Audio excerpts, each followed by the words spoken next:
Hey beautiful people, this is Jennifer and I'm here to help you learn how to improve your leadership and management skills. What if work was not what you think it is and leadership isn't either? And what if you're still leading like it's 1913? I want to introduce you to the surprising role of language in leadership. And if you want to lead better, I want to help you see how to co-invent rather than control. By the end of this video, you'll have a good understanding of how common sense is getting in the way of how you think about leadership, and not just your common sense, but the common sense around leadership. You'll discover how co-invention builds leadership capacity, and you'll have some new practices as a leader that will help you become an even stronger leader. I've written a book called The Innovation Mindset, this book, and a lot of the content I talk about in these videos comes from that book because I've been working in innovation in Silicon Valley for about 30 years now, as is evidenced by the white hair. And a lot of what I've learned from innovation is an absolutely essential element of leadership.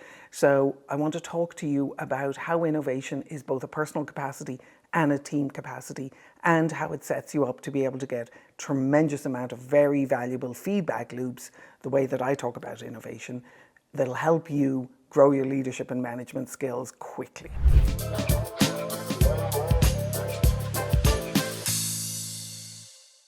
So leadership used to be a very solitary process, a very solitary role, and leadership has shifted quite significantly in probably the last 4 or 5 years, whether or not we've registered what's happened.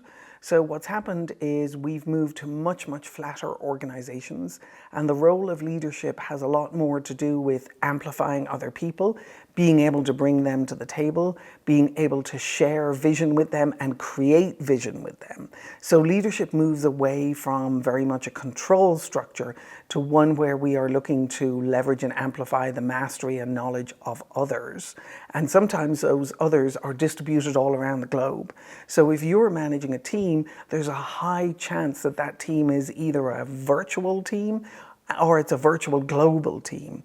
If that's the case, your ability to be able to lead those people is going to be deeply predicated on your ability to be able to co-invent with them. So a lot of people think about creating with other people. I prefer to use the term co-invent, and I think that term has a very different nuance around what it means to work together. So when we're co-creating, everybody's all piling in and we're all trying to help each other and we're trying to build together and we're trying to reach a consensus around what it is we're creating together. When we're co-inventing, what we're doing is we're recognizing each other's areas of mastery. We're recognizing, hey, you're really good at this. You're better than me as the leader.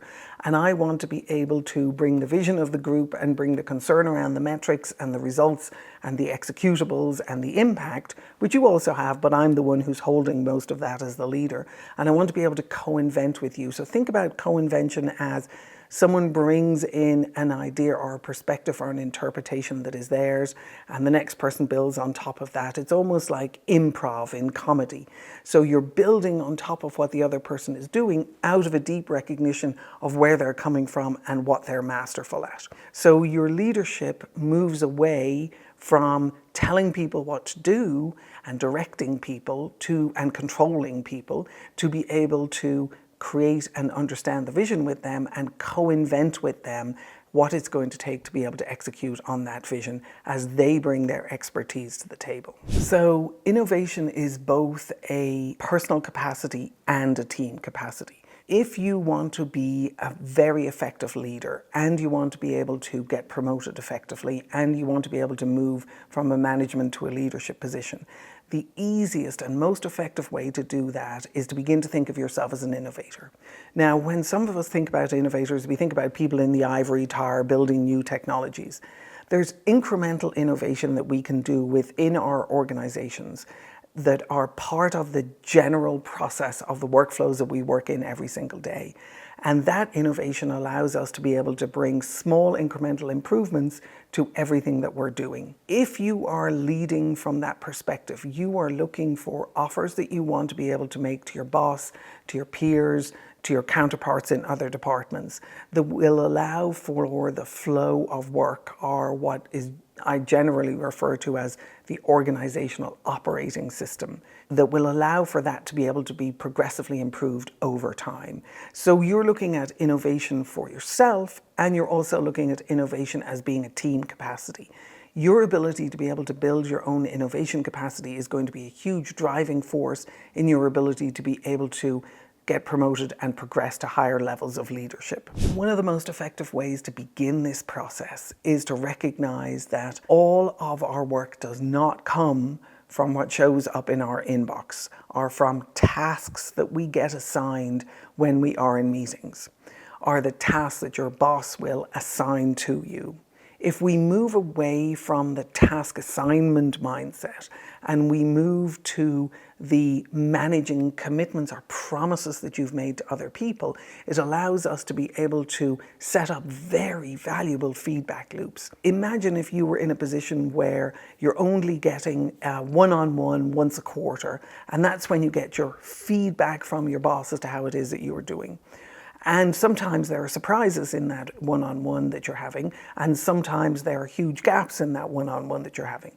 What would happen if you could put yourself in a position where you could have a very powerful, positive, constant feedback from a variety of people inside your organization who you consider to be internal customers?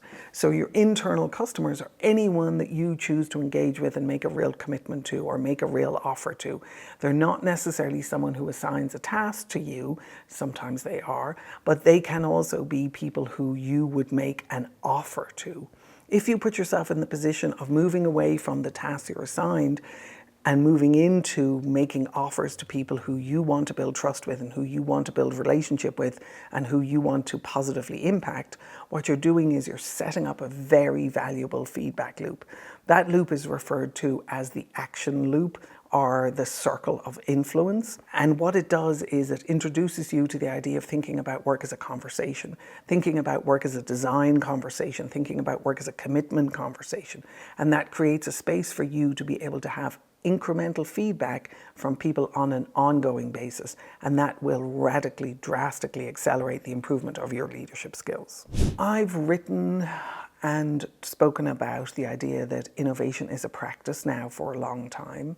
We think of innovation as light bulbs, and if you go to Google and you search innovation, you will get photos of lots and lots of light bulbs.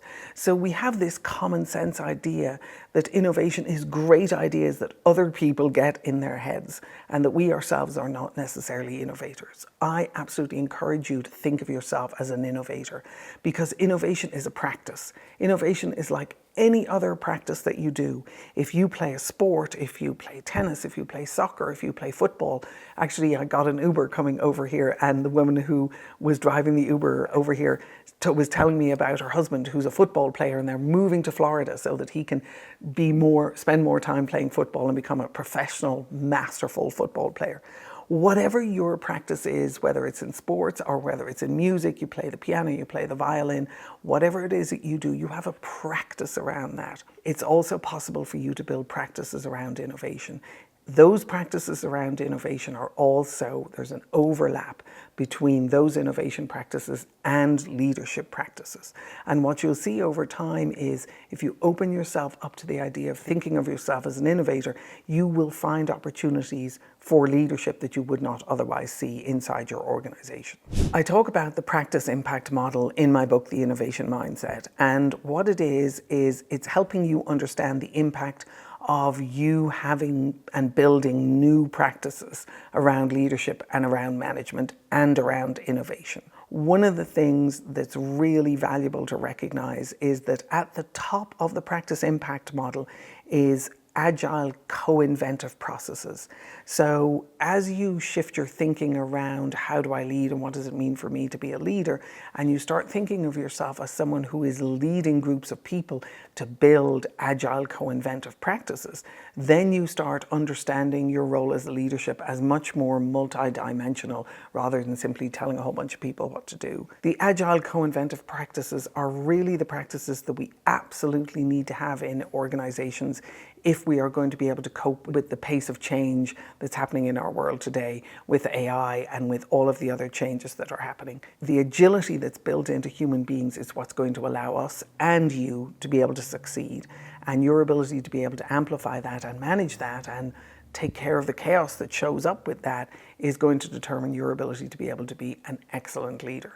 As you start practicing this idea of co-invention, which is the foundation for innovation, what you'll find is that you will have better, faster decision making because you'll have a lot stronger alignment with the people who you're working with. In essence, what I'm saying here is that as an aspiring leader or manager, if you start thinking of yourself as an innovator and you start practicing innovation practices as part of your leadership, you will not only accelerate your ability to be able to develop your own career, but you will also accelerate your leadership and management learning on the job as you are doing your work. There are 3 other videos that talk about this particular topic that you might find valuable. One is why leadership skills are important in the workplace. The second is why it's important to have leadership skills. And the third one is how to develop leadership skills in the workplace. Go have a look at these. I hope you enjoy them, and best of luck with your management and leadership career progression.